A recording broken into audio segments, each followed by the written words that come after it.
I am here with Dr. Titty Smith, who is a philosophy professor at Massey University. Thank you so much, Dr. Smith, for meeting with us.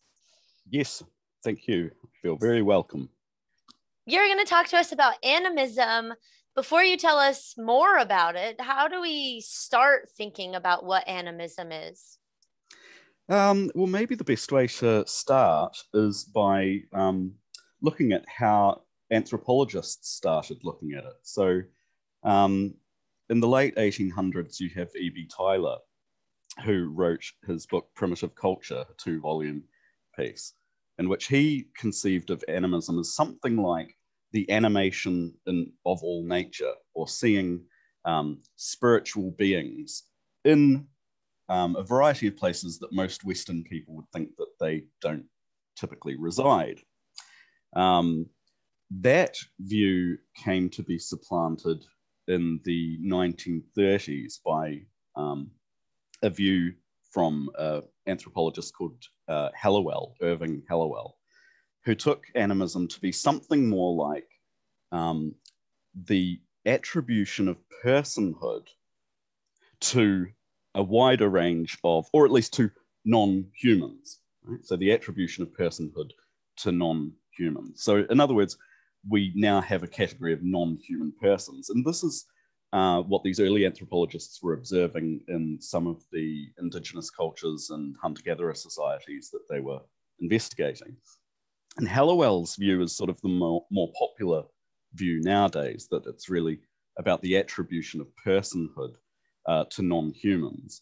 But of course, there do remain more stronger positivist views or dualist views, according to which animism is something more like a belief in spirits or in spiritual beings or in nature spirits or something along those lines. So there's still, even today in the anthropological community, some disagreement about what precisely we should take animism to be. And if we go back to Tylor as well, just to finish up this little survey, Tylor saw animism as really just the root belief that all religions shared. So whether you were a theist or a non-theist, ultimately, if you were religious, what all religions share is some degree of animistic thought. So that's how he viewed it. So God being just a sort of quite different sort of spirit altogether.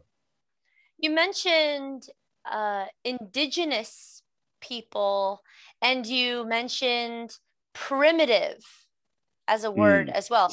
What does indigenous and primitive have to do with animistic?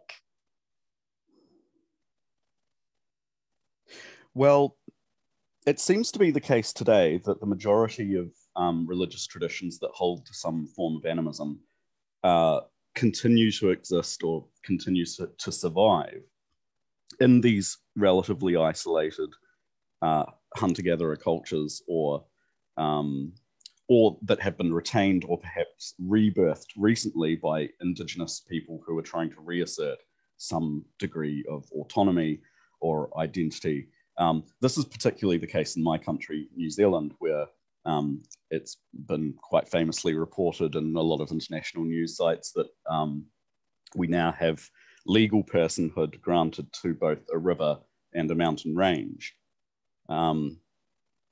Yes. Wow. So this was all the rage across social media when it happened, but you don't hear much about it anymore. But it's part of the local iwi, so this is a sort of large tribal group, Māori tribal group, attempting to reassert some degree of sovereignty over their ancestral lands. And of course, when we say ancestral lands, part of the belief there is in fact that the land itself is an ancestor of the people. So it's in that sense that the river, in this case the Wanganui River, is regarded as a direct ancestor of the tribe.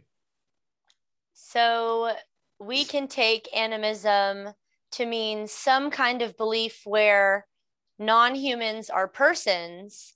And in New Zealand, it is now the law that a river is a person. Yeah, that's right. But in a way, this isn't that different to the law in the US either, where you have legal personhood accorded to corporations, for example. Wow. So you could call that animistic, I suppose, but it's not really for the same reasons. It's just for some sort of degree of convenience. Whereas in the case of, say, the Wanganui River or the Urewera Ranges, the reason that these have been accorded personhood is because they're taken traditionally as ancestors of the tribes in question. And so the idea that these deserve protection and advocacy as persons in their own right is, the reason underlying that attribution of personhood. What counts as something that can be attributed with this kind of personhood?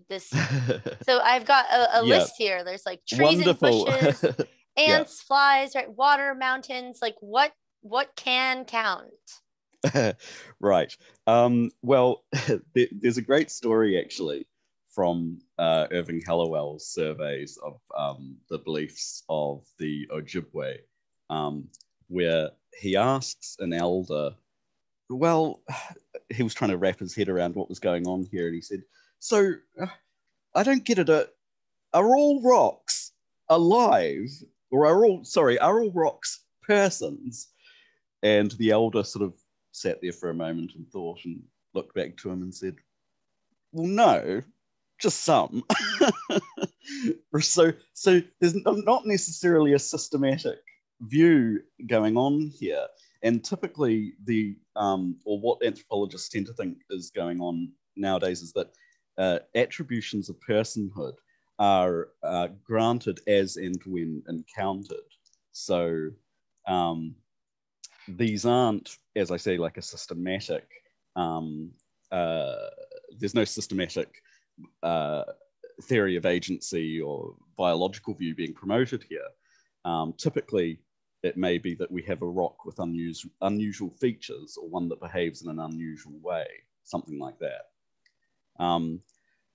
Now, interestingly, this might be a bit of a diversion, but most young children are animists in the sense that they have a tendency to attribute a wider degree of personhood, or they have a tendency to attribute personhood to a wider range of objects than adults do. And typically this is just because they encounter a particular object behaving in a way that would resemble what we would call something living. So it maybe behaves unpredictably, or a rock tumbles off a mountain. Oh, where's he going? Something like this. So it's typically tied to movement, particularly self-propelled or seemingly self-propelled movement. For that reason, sorry, just one last point on this because it's particularly interesting. For this reason, it seems to be the case that apparently most children end up by about the age of 11 or 12 holding that, well, the moon is the last non-human person to survive in their ontology. So it's quite interesting.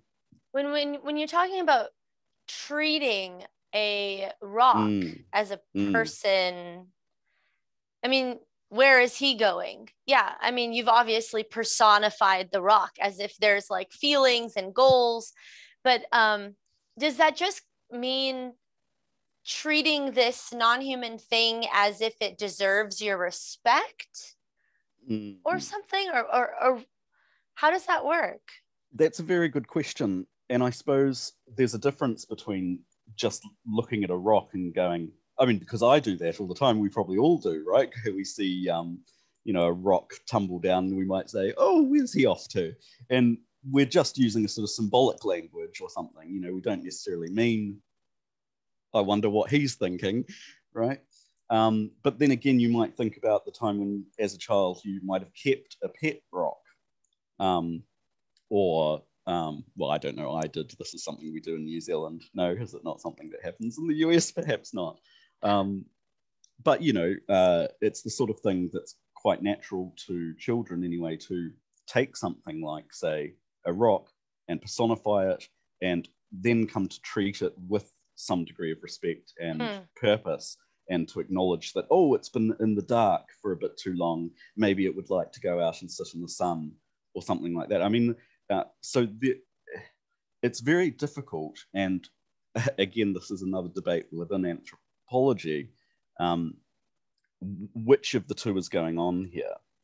Whether we've just got a sort of symbolic treating of the natural object as though it were a person, or a genuine belief that that is a person and it has, say, some degree of interior life or whatever, consciousness. So you keep mentioning anthropology, but why is animism important in philosophy? Is it this? Is it the distinction you're drawing now? I think it's important for a couple of reasons. I think it's important just for theory of mind generally, and but more specifically in philosophy of religion, it just quite honestly drives me crazy how obsessed with God contemporary philosophy of religion still is. And it drives me crazy because it limits what philosophy of religion is capable of investigating. And it also, I think, is quite culturally parochial. It's very obviously a sort of Western hangover. We tend to, I think we've inherited this lineage of thought, which kind of takes it for granted that theism is the most likely candidate for religious truth. And so, best we focus all of our energy on that. But I just don't see how that could be the case. To me, it seems equally plausible, and in fact, to me personally, slightly more plausible that something like animism is true than some sort of full-blown theism. So that's sort of where I'm coming at it from. But as far as I'm concerned, I just see huge potential for an explosion of research in the philosophy of religion on animism, and it surprises me that this just hasn't really taken place yet, and that it's only really been anthropologists who have done anything with it. Is it the case that if we accept theism, we have to reject animism? No, not at all. No, in fact, there are many animists, or there are many communities who accept the existence of non-human persons who also accept God. It's simply the case that you could also be a non-theistic or an atheistic animist. So being an animist is, you can be an animist whether or not you're a theist. Well, at least that's my view. Somebody like Tyler would say, well, if you believe in God, then you're just a sort of animist, right? You just believe in a spiritual being of a particular kind who is disembodied, and that's really what it's all about. That's what religion is all about. So there's this theory called divine command theory. And the theory tells us essentially that there is a divine supernatural thing that exists, and the right thing to do is whatever pleases that divinity. Now, if it turned out that I wanted to believe that something divine exists and I should do whatever pleases it, it seems like your view, Dr. Smith, is that I could hold that and also say that there are non-humans and non-God that are like persons and deserve my respect, and I need to please them as well. Is that right? Well, not necessarily, because it might be the case that the divine command is not to please them. So it could, of course, be the case that the divine command is, oh, and don't cut down the trees and don't hurt the animals. But it might equally be the case that the divine command is, oh, and slaughter them because you're my favorite. This might be a very anthropocentric God after all. So I think the thing is, once you get God out of the equation, you actually might have a more holistic sort of moral view, because in the end, what you're trying to do is create good relationships with the persons around you. At least we would hope that's what most people would think would be the aim. Whereas given that most conceptions of God are as anthropocentric, I'd worry that in fact you won't necessarily come out with the view that we ought to please the whales and the trees and the crickets. So I mean, you could certainly be a divine command theorist and an animist. I'm just not sure that things would turn out as morally kindly as they would if you were simply an animist, actually. Yes, and maybe it depends on what you think the divine is commanding you to do. So I'm thinking like Christianity, most Christians believe that God gave Adam complete dominance over the animals, and now we can do whatever we want with them. And then you have other religions like Islam, which the Muslims believe that you are not allowed to take any life, tree, cow, unless it is for a reason, and you have to say in the name of God. So maybe it depends what religion you're talking about. Oh, well, it certainly will, and what that religion's conception of God is.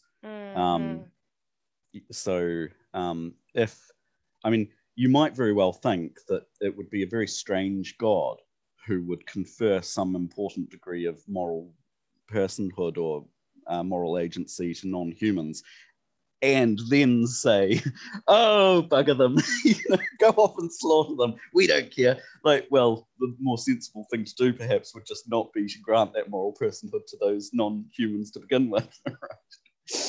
So, yes.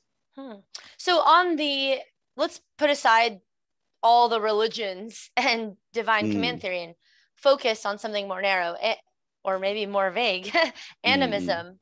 If we're just thinking about animism in general, is there some kind of hierarchy of these personified things, or are they all equal, or how does that work? Well, the trouble is that sort of question, I think, presumes from the get-go that animism is a sort of religion, when it's not quite like that. Again, it's a bit like a broader term like theism. So different religions may be theistic, may not be theistic, and different religions may be animistic or not animistic. So if you're asking about a hierarchy or something like that, it's going to depend on each individual animistic religion and how they understand the world.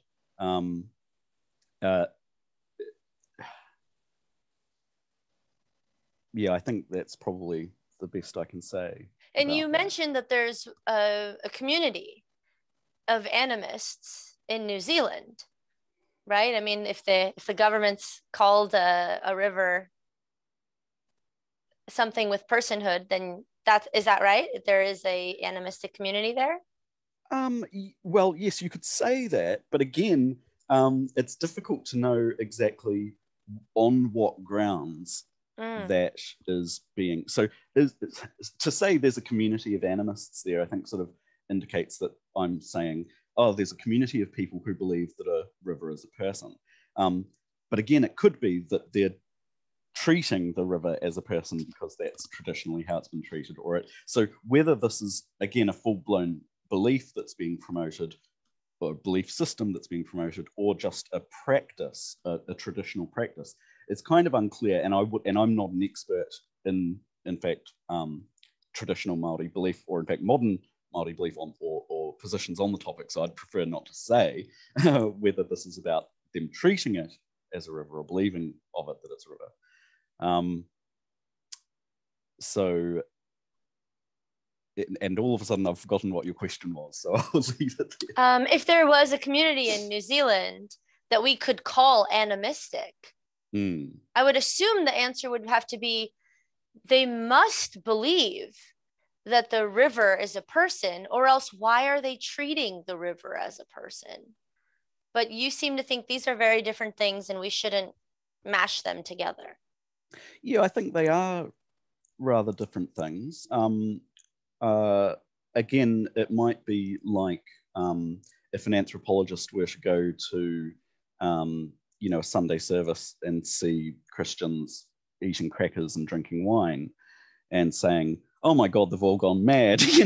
Like they all actually believe that is flesh and that is blood. So obviously they're making a mistake. They're making a really obvious mistake, and they don't see that they're making this really obvious mistake.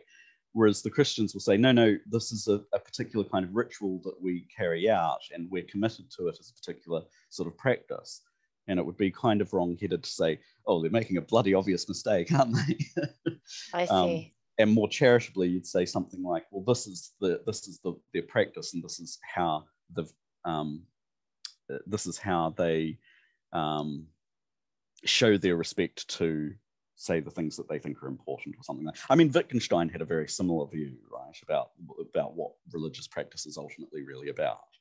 And to say something like, you believe that this is the body and blood of Christ is really, it's a statement to which you're committed, but to call it a belief is kind of wrong-headed. It's what he'd call your world picture, right? It's your way of operating in the world. I mean, whether you find that kind of view attractive, I don't know. It's not really my taste, but I'm defending it because it's quite a common view in contemporary philosophy of religion. Okay. And by your analogy, you just helped me see just how complicated this is, because I know some Jesuit Catholics who literally say that is the flesh of Christ. And it's not just some kind of ritual or practice or acting as if it is. They believe transubstantiation, that through the ritual it becomes something it wasn't. So that's, and of course, I think we have to admit that this is, there's a line here that one can fall on. And, you might be the Jesuit at one end who, oh no, I genuinely believe that is meat and that is blood and plasma, and there's nothing you can say to tell me otherwise. And of course, you might have just somebody, sort of more liberal Catholic in the middle going, well, this is my tradition, I go every Sunday, and this is my way of life. So there's a spectrum. There's a spectrum, yeah, for sure. And I don't see why it should be any different for animists. Yeah, okay, good. So there's a question about people who practice animism. You said earlier that a question that I posed was treating animism as if it's a religion, and it's not. And then you said it's closer to something like theism. So maybe you can help explain, is animism not a set of beliefs, and that's why it doesn't count as a religion? Or is it because you're not praying to one thing? Or why is it not a religion? Well, it's just not a religion in the same sense that theism is not a religion. Theism is a metaphysical view to which a religion might be committed, and animism is a metaphysical view to which a religion might be committed. So if you're an animist, we might just, stipulate this definition that you believe in the existence of non-human persons. I might believe in the existence of non-human persons, but not have any particular religion within which that conforms any sort of body of beliefs or traditions or myths or practices that go along with it. I might just be a bit weird and believe that, all humans are persons and dogs, because dogs are great, right? And I think lots of us are like that, actually. So I might, in that sense, be an animist, but not religious. And in the same sense, you might find people in the street who say, oh, well, I'm not religious, but I do believe that there's a God or a creator who probably made the world, but I don't know anything about him really, and I'm not going to pray to him, or I'm not going to join a religion. So, and I think, to be honest, we're much more likely in our everyday life to be or practice in that animistic way than that theistic way, right? To say, oh, Fido, what do you want to do today, my love? And that's certainly a more that's a more animistic way of operating anyway in the world, and it's a way that I think we very commonly do operate. So what have we left out from animism? Is there anything I haven't made you say yet? Anything you want to add? Well, we might add that one project that needs to be carried out, I think, in the philosophy of religion is looking at what reasons there might be for believing animism, or for not, or for rejecting it, right? That, after all, is what the philosophy of religion has been doing with theism for the last 1,000 years or more. So it would be a bit of a waste if we'd committed all of this time to theism, and then after all it turns out, oh, we were on a blind alley and the animists were right. So do Right? you have What a an waste of time. argument? Do you have an argument for animism? I'd love to hear it. Yeah, well, my own argument was published recently in the Australasian Journal of Philosophy, and it's called the common consent argument for it. What I call it for nature spirits, but it's a common consent argument for animism. And see, the traditional common consent argument for God was very, very simple. It just ran, well, pretty much everyone believes in God, right? So God exists, therefore. And that's been seen recently as not a particularly convincing argument because the agreement about God hasn't been generated independently. It's actually typically been the case that out of the Near East, there have been 2 or 3 traditions that have flourished, and they've created 3 major faith communities that now dominate world religious belief. So just over half of the world, I think, are Christian or Muslim. Right? Whereas when it comes to animism, we have a very interesting situation, which is that all of those isolated cultures, so all of those people who didn't get to talk to each other, all of those communities who didn't have a chance to get their story straight, all of these cultures say, do you know what? Mountains are non-human persons and we should respect and love them. And rivers are non-human persons and we should respect and love them. And it's quite funny that everyone who didn't have a chance to get their story straight, everyone who didn't have a chance to chat behind the other one's back and say, oh, whenever those pesky anthropologists come, make sure you tell them that you believe in non-human persons too, right? No, they all just believed that before anyone came to talk to them about it. And that's independent belief, and that's absolutely miraculous. And in fact, when you do surveys of these indigenous cultures, pretty much 100% of them accept the existence of non-human persons occupying certain domains in the ecology. So that, in my opinion, is a huge argument in favor of animism. In fact, I think it's the strongest argument for any religious position that you, or at least any metaphysical religious position you could take up, right? Yeah, I fell into my own trap there. But in any case, it's a strong argument for animism, and I think it's a stronger argument for animism than any equivalent argument I've ever seen for theism. Now, there may well be other arguments that you can summon for animism, and in fact, there are definitely going to be arguments against it. And luckily, someone has just this week replied to my argument with a scathing rebuttal in the journal Philosophia. And if you want to check out that article, I believe it's called How to Debunk Animism. He's wrong, of course. So now you get to reply.